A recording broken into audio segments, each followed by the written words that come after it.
घर के अंदर जो अशुभ हो रहा है, बार बार आपके घर के अंदर लोग बीमार पड़ते हैं, हर तीसरे चौथे दिन आपका पैसा मेडिकल में जाने लगा है, मान लीजिए हॉस्पिटल में बार बार आपके घर के अंदर एक ठीक करते हैं दूसरे को बिगड़ जाता है, तो आप मान के चलिएगा कि आपने धार्मिक केंद्र अपवित्रता के साथ अपने मन के घर के अंदर जो स्थापित कर दिया है, ये ऐसा उसका अशुभ और दुष्प्रभाव है कि आप 1000 बार मेहनत करने के बाद भी घर के अंदर आपके यहाँ ना पैसा दिखता है, ना बरकत दिखती है, ना तरक्की दिखती है।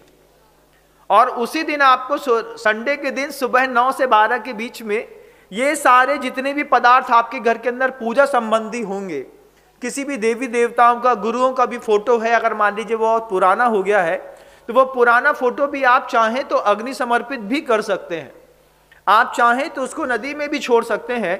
और हमेशा हमेशा के लिए घर के अंदर इस तरीके की पुरानी प्राचीन बिना सोची समझी परंपरा से आप मुक्ति पा करके और इतना संकल्प कर सकते हैं कि मैं मंदिर जी में जाकर के स्तोत्र पाठ करने का संकल्प लेता हूं कि दिन में एक बार हमारे परिवार का कोई भी एक सदस्य लेकिन मंदिर जी में जाकर के भक्तांबर स्तोत्र का पाठ जरूर करेगा। आप नहीं कर पाते हैं, पत्नी को भेज दो, पत्नी नहीं कर पाती है तो बच्चे को भेज दो, बच्चा नहीं कर पाता है तो पिताजी को भेज दो, दादाजी को भेज दो, किसी को भेज दो। कोई नहीं बनता है तो आपके घर के अंदर अधीनस्थ मान लीजिए कोई कर्मचारी जो जैन है, जो भक्तांबर स्तोत्र जानता है, आप अपनी तरफ से उसको भेज दो कि तुम मंदिर जी जाओ और मंदिर जी में जाओ और एक भक्तांबर स्तोत्र का अच्छे से पाठ करके और फिर वापस चले आना। इस प्रकार के संकल्प से आपके घर के अंदर बहुत सारी रिद्धि सिद्धि तो बढ़ सकती है, आपका पुण्य का वैभव बढ़ सकता है। लेकिन आप जिस तरीके से अभी जीवन जीने की कला सीख गए हैं, हर घरों के अंदर अलमारियों में वो छोटे छोटे लक्ष्मी जी के पता नहीं किसके किसके सिक्के पड़े होते हैं और उन सिक्कों में आप लोग चला करके ऐसी अगरबत्ती लगाते हैं। अब ये अगरबत्ती लगाने से एक तो वो अशुद्ध है, दूसरा आपने अपनी दृष्टि बिगाड़ ली है। हमने देखा कई लोगों की जनरल स्टोर्स हो, चाहे कपड़े वाले हों, चाहे किराने वाले हों, चाहे इलेक्ट्रीशियंस हों, कुछ भी हो, उनके घर में उनकी दुकान में एक मंदिर का आला जरूर बना रहता है, जबकि चाहते तो उतने उतरी से आले में जहां पे उन्होंने अपने देवी देवताओं की स्थापना की है वहां पे 4 प्रोडक्ट रख करके 4 पैसे और कमा सकते थे। लेकिन वहां पे आला बनाने पर वो भगवान आपका जो है वो 2 अगरबत्ती भी खाने लगे और आपकी आस्था के साथ साथ जो है आपको बरगलाने का और अनंत संसार का कारण भी बनने लगे। इस चीज से हमको इस पूरे भारतवर्ष को मुक्त होने की आवश्यकता है। जब आपको पता है कि आप कहीं पर भी अपने कार्यकलापों में जाते हैं और वॉकिंग डिस्टेंस में आपके आराध्य का कोई मंदिर है, तो आप मंदिर क्यों नहीं जाते हैं, मुझे समझ में नहीं आता। मैं ये नहीं कह रहा हूं कि जिन मंदिर जाना है, आप सुनने वाली जनता सार्वभौमिक है, एक यूनिवर्सल स्पीच जाती है। आप जिस भी मत को मानते हैं, आप किसी भी धर्म के अनुयायी हैं, तो आप अपने घरों के अंदर इस तरीके का छोटा छोटा मंदिर बनाने की आवश्यकता क्या है। आप चाहें तो आप अपने जो एक विशाल विस्तृत मंदिर है, जो श्रद्धा का केंद्र है, जब आप वहां पर जाएंगे तो आपके धर्म का प्रभाव और शक्ति आपको भी दिखाई देगी। घर के अंदर आपको क्या दिखाई देता है, क्या मिलता है आपको घर के अंदर, कोई मुझे बताए, मैं जानना चाहता हूं, इसलिए हम आपको बता रहे हैं। आपको क्या पता, बताइए।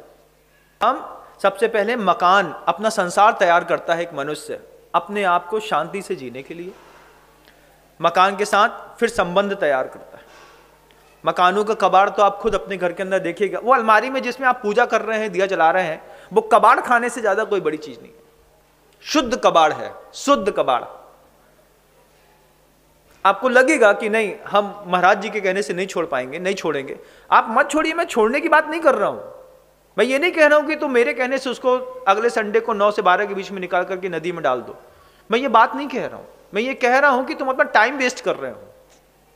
मैं ये कह रहा हूं कि तुम उस चीज में, उस जगह में जाकर के अगरबत्ती लगा करके, दिया लगा करके, किसी तुमने कोई पत्थर रख लिया है, कोई तुमने प्लास्टिक की मूर्ति रख ली है। प्लास्टिक की और लाख की मूर्तियां जितना घर के अंदर अशुभ करती हैं, दुनिया में कोई दूसरी पदार्थ घर के अंदर अशुभता नहीं लाते जितना इस लाख की और प्लास्टिक की मूर्तियों से लाते हैं। लेकिन हमने अब चूंकि महाराज जी वो 20 साल से रखी है, तो रखिए भाई, रखा है तो रखा है, उसको निकालो। उसको वहां पे आने वाली जो बुरी आत्माएं हैं, उन्हीं आत्माओं ने आपके घर के अंदर पूरी अव्यवस्था मचाना धीरे धीरे शुरू कर दिया। आप देख लीजिएगा, आप भोजन करते हैं, पत्नी ने अच्छा भोजन बनाया, लेकिन आपको ऐसे घरों में क्या होता है, सामान्य नमक डाले हुए व्यक्ति को लगता है कि इसमें मेरी पत्नी जानबूझ करके ज्यादा नमक डालती है, जबकि वो जानबूझ के नमक ज्यादा नहीं डालती है। ये वहां का देव प्रभाव ऐसा करता है कि आपको भोजन में नमक नहीं भी डालेंगे तो नमक लगने लगेगा। आप सब्जी देखेंगे चिढ़ने लगेंगे, फिर यही बना दिया, फिर ऐसे कर दिया, फिर वैसा कर दिया, फिर नहीं खाना, फिर उठा के फेंक दिया। ऐसी आपकी अशुभ की कई क्रियाएं बंधु इस संसार में हो रही हैं। आदमी संसार में अपने मन की शांति के लिए संसार में नाना प्रकार की वस्तुओं का एकत्रीकरण करता, फिर संबंधों का एकत्रीकरण करता है। आपके जीवन को संवारने के लिए सिर्फ मंदिर ही नहीं है, मंदिर के साथ गुरु भी हैं, पुस्तक भी है, फिर वो ज्योतिषाचार भी है, फिर वो बाबा साहब का दरबार भी है। इन सब से आपको मुक्ति ना मिलेगी तो आप अपनी मंदिर और मस्जिद से हट करके किसी खेत में जाकर के एक पत्थर गाड़ के चले आएंगे, और फिर आप शनिवार को वहां पे जाकर के एक दिया जला करके चले आएंगे। फिर आपको लगेगा इससे हमारा भला होता है। कई लोगों की आदत पड़ जाती है वो दुकानों में ऐसा पैर छूने की। वो क्या देवशास्त्र गुरु है क्या? क्या क्या है वो?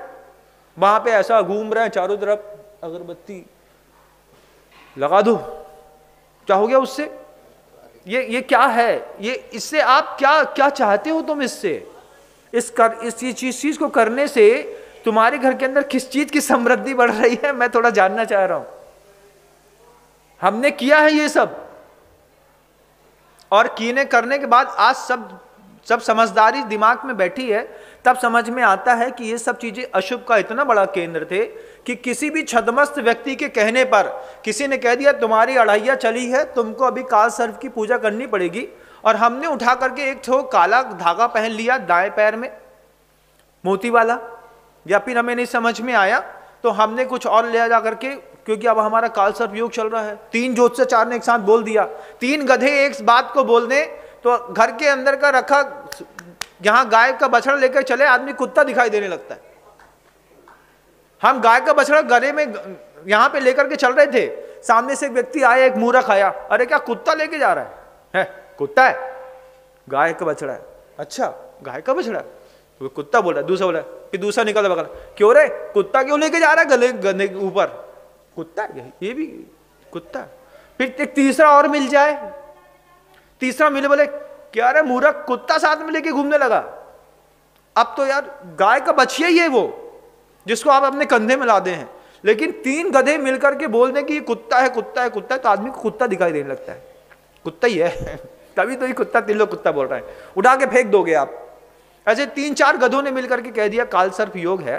कोई मुझे ज्योतिषाचार्य के जितने बड़े बड़े लोग हैं, कोई मुझे बताए कि ज्योतिष ग्रंथ में काल सर्प योग कहां पर बनता है। पूरे विश्व के सारे ज्योतिषियों से पूछना चाहता हूं, ज्योतिषों में, नक्षत्रों में, व्यवस्थाओं में काल योग की व्यवस्था है और एक सर्प योग अलग अलग है। 2 अलग अलग योग बनते हैं, एक काल योग अलग बनता है, एक सर्प योग अलग बनता है। और सर्प योग जरूरी नहीं कि आपका अशुभ ही करता है, लेकिन अब वो किसी को कैसे डाइवर्ट करेंगे। पैसा कमाने का फोबिया था, तो जो पामिस्ट्रोलॉजिस्ट थे उनने कहा जमाना हाईटेक हो गया, थोड़ा और स्टैंडर्ड में डराना पड़ेगा। तो भैया वो शनिवार की कालाष्टमी है और आपका काल सर्प योग है और 7.5 लगी है और केतु जो है वो 7वें स्थान पे है और शरीर का कलर काला है और आपके काले यहाँ पे काला तिल निकल आया है 3 दिन पहले, आप देख लीजिए, अब आपके साथ बहुत अशुभ होने वाला है। अब यही बात दूसरे गधे ने बोल दी, तीसरे गधे ने भी बोल दी। अब तो भैया क्या करें? बोले 21,000 की छोटी सी पूजा है, सब ठीक हो जाएगा। कुछ नहीं करना था, उसको अपने बच्चे की पेमेंट फीस भरनी थी, तो उसने तुमको धर्म के नाम पे उल्लू बनाया और तुम बन गए। और प्रॉपर निकलता है। इन सबका कितना अच्छा उपाय है जैन दर्शन में। आपको लगता है कहीं पर भूत व्यंतर का स्थान बना हुआ है, आप निस्सही निस्सही निस्सही मुंह से बोलिए, आगे बढ़ जाइए। 3 शब्द हैं पूरी दुनिया में किसी भी व्यक्ति के लिए। महाराज जी हमारी लड़की को भूत चढ़ गया, तो गलती की होगी, किसी पेड़ एड़ के नीचे जा करके उसने कभी कोई अपवित्रता का वातावरण बना दिया होगा, जिसके कारण वहां का जो व्यंतर देव है वो रुष्ट हो गया होगा। एक छोटा सा उपाय प्रकल्प करें, घर के अंदर भी अंधेरे कमरे में अपने घर में भी घुसने से पहले 3 बार निस्सही निस्सही निस्सही बोलना पड़ता है। ये असही और निस्सही की व्यवस्था अगर आपने सीख ली तो दुनिया में कोई भी शक्ति आपको परेशान नहीं कर सकती।